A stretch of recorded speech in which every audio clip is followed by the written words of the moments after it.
Good morning. It's great to be here in Newport, and thank you, Kathleen, and the Newport Partnership for Families for hosting us here today at the Florence Gray Center. And thank you for the remarkable work that Newport Partnership for Families does each and every day prior to the pandemic and during the pandemic, and now as we're moving out as an endemic, and really working to make sure that we share this momentum, this economic momentum that the state has right now in a way that I have never seen before. So it's great to be here. I do want to recognize some of my colleagues here today, Mayor Napolitano. We seem to be on boats and in different places, Mayor, these days.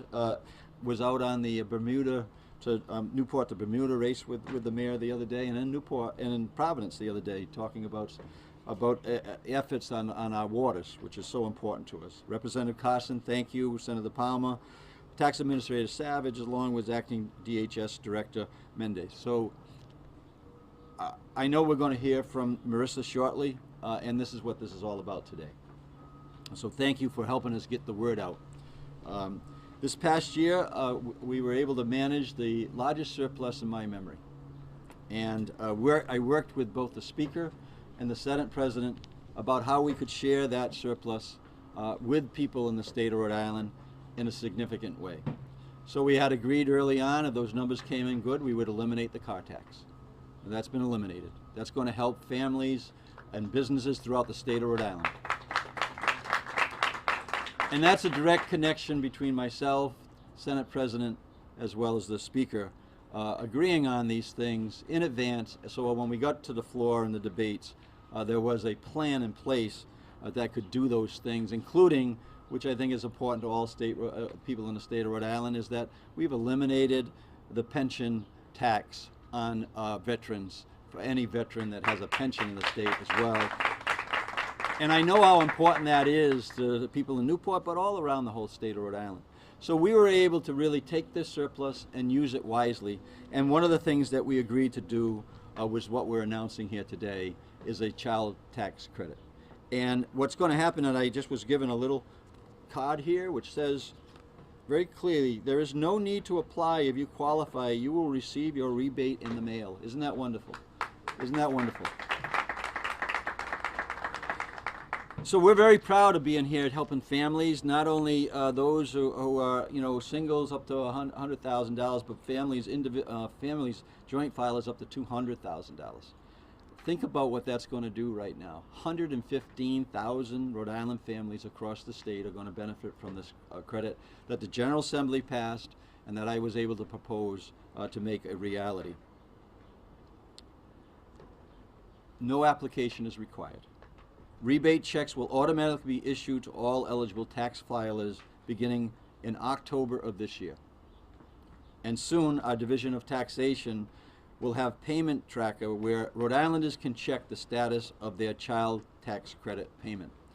We want every family that is eligible to participate in this program. And as was mentioned by Kathleen, we know that we're in a time frame where there is inflationary pressure on all of us in the state of Rhode Island, but in particular to our families and those families that need it most. $250 per child is real money, and that will make a real difference in families' bank accounts. And I thank again the Speaker, along with the Senate President, for their partnership in making this proposal a reality. And I thank the members of the General Assembly for also agreeing that this was a good use of our dollars, our tax dollars, and our surplus dollars. And hopefully we're going to be able to do the same next year with programs as we continue to manage a budget to create these surpluses that can actually go back into our communities in a real healthy way, whether it's investing in our long-term economic benefits or whether it has to do with immediate relief to families that need that help. So thank you so much for having me today, and with that I'll hand this over to Representative Carson for her to say a few words and share her thoughts. Thank you so much. Good morning, and thank you so much, Governor, for coming to Newport today and those kind words about Speaker Shekarchi. I'm here today on the behalf of the House. Speaker Shekarchi asked me to come and represent the House today. I do represent the great city of Newport. I always call it the great city of Newport. This area of Newport is actually Chairman Abney's district, and we want to thank him also as Chairman of Finance for ushering this budget through. Chairman Abney's out of town, could not be here today. I think that we all read the paper, right? We all know that there's a lot of conflicting opinions out there about the economy. Are we headed toward a recession? How bad is inflation? Where's the stock market going to go? Employment figures are terrific. What does it all mean? Well, we do know that coming out of COVID, that there really was economic upheaval.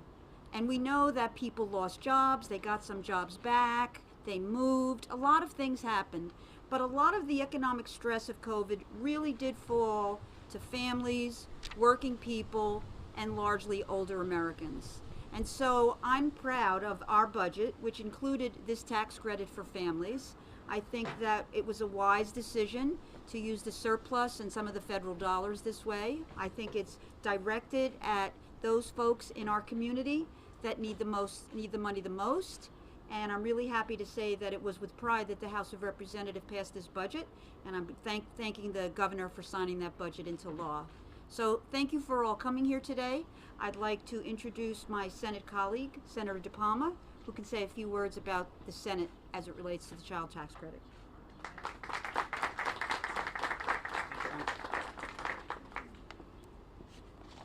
Good morning, everyone. I'm honored to be here today on behalf of President Ruggiero and the rest of my Senate colleagues. I want to thank and recognize Governor McKee, Acting DHS Director Mendez, Administrator of the Tax Division Savage, Representative Carson, and all others who are here today, and especially Mayor Napolitano, Mayor of Newport. Thanks to the Newport Partnership for Families for hosting us, and to all the organizations represented here today for your incredible work. Those down here and those up above as well. Thanks for being here. The child tax credit we're celebrating today is such an important part of the work we did together in the last session, as the governor indicated. As a state, we had the good fortune of being in a strong financial position. I'm currently serving my 7th year in the Senate, 14 years on the Finance Committee as first vice chair this last 8 or 10 years, and we've never had this situation before. It's a great situation to have compared to what we've had in the past. But at the same time, we know that inflation, rising costs, and the effects of the pandemic continue to put so much strain on Rhode Islanders, especially working families. And we clearly hear this when we go door to door. It made it critical for us to provide meaningful relief through the budget we approved in June. I'm proud to say that we accomplished that, and that the child tax credit is a critical piece of that relief. The payments issued through the credit will provide direct needed assistance to families. It'll help them meet their children's essential needs and support their children's health and development in ways that make a major difference down the road. We saw the transformational power of this kind of assistance when the federal government launched its expanded child tax credit through the American Rescue Plan. What we're doing is clearly a much smaller scale, and it can make a significant impact. We know that for all the good work we've done and all the progress we made, far too many Rhode Islanders are being left behind. And as I indicated, we hear that going door to door. Far too many Rhode Islanders, families, are living paycheck to paycheck. And for these families, this $250 check per child up to 3 will in fact be a big deal and make a difference. The assistance will make a real difference in people's lives. I'm grateful for that, and to everyone who worked hard to make this initiative a reality. We have much work to do, and today we have good reason to celebrate. Let me at this time introduce a very capable and excellent Rhode Island Tax Administrator, Director Nina Savage.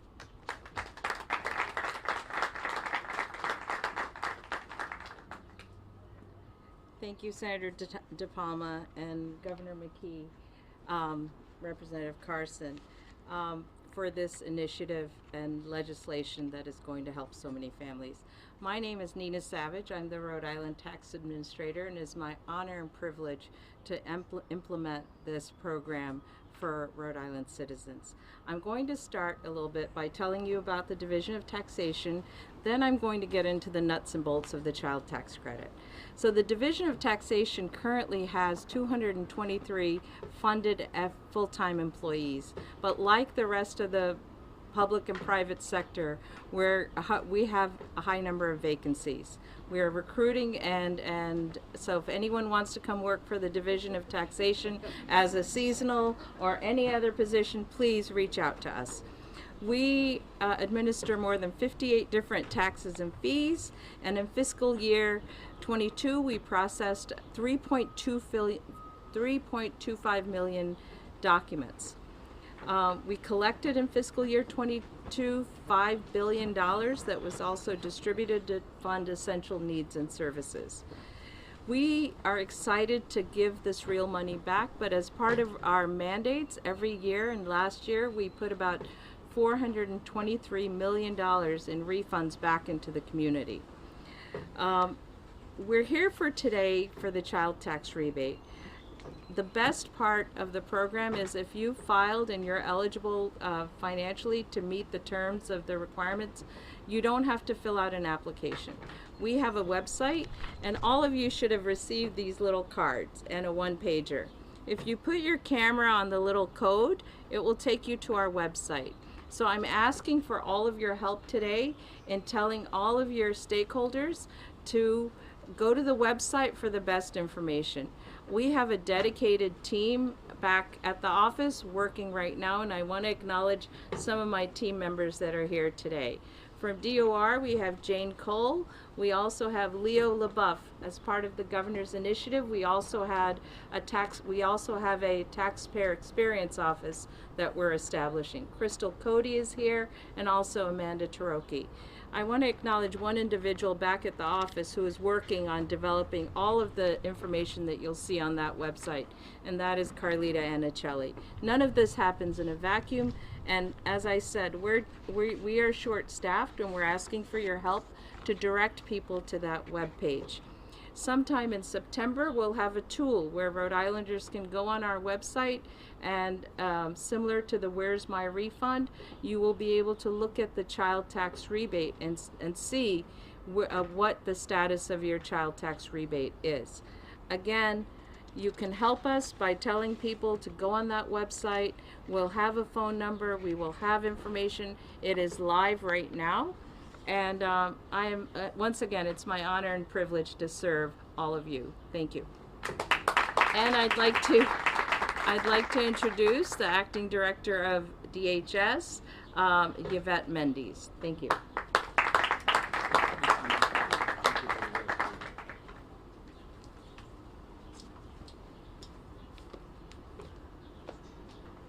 Good morning, everyone. What a beautiful day to be in Newport. Thank you for getting us out here today. My name is Yvette Mendes. I'm the Acting Director for the Department of Human Services, and I'm also here on behalf of the Executive Office of Health and Human Services and Secretary Anna Navaish, who was unable to be here today. I'm happy to be here with my colleagues and members of the General Assembly, Senator DePalma and Rep. Carson, and the Mayor Napolitano, to be celebrating and to be excited about this win for families, the child rebate initiative. So at DHS, I often hear from families saying, you know, we make too much, we're not eligible for the services that DHS provides, but this is an opportunity with this program that some of those families will also get relief. So I am proud of the work that Governor McKee and members of the General Assembly, you know, are advocating for families. Families can know that their voices are being heard, and it is reflected in this year's historic budget. The child tax credit will help to put food on people's table. As we have heard, some people are struggling and living paycheck to paycheck, so this will provide some relief. And also, as families prepare getting back to school supplies, that will help. We are making important progress in helping families to lead strong, healthy, and independent lives, and this is definitely one way that we're helping to do that. The enacted budget funds a wide range of sectors. It also reflects EOHHS's mission to foster and to strengthen community-driven, equitable, comprehensive, and responsive health and human services systems. Our work isn't done, but I want our communities to know that we're listening. We will continue to work hard to make sure that you are represented in the work that we do every day.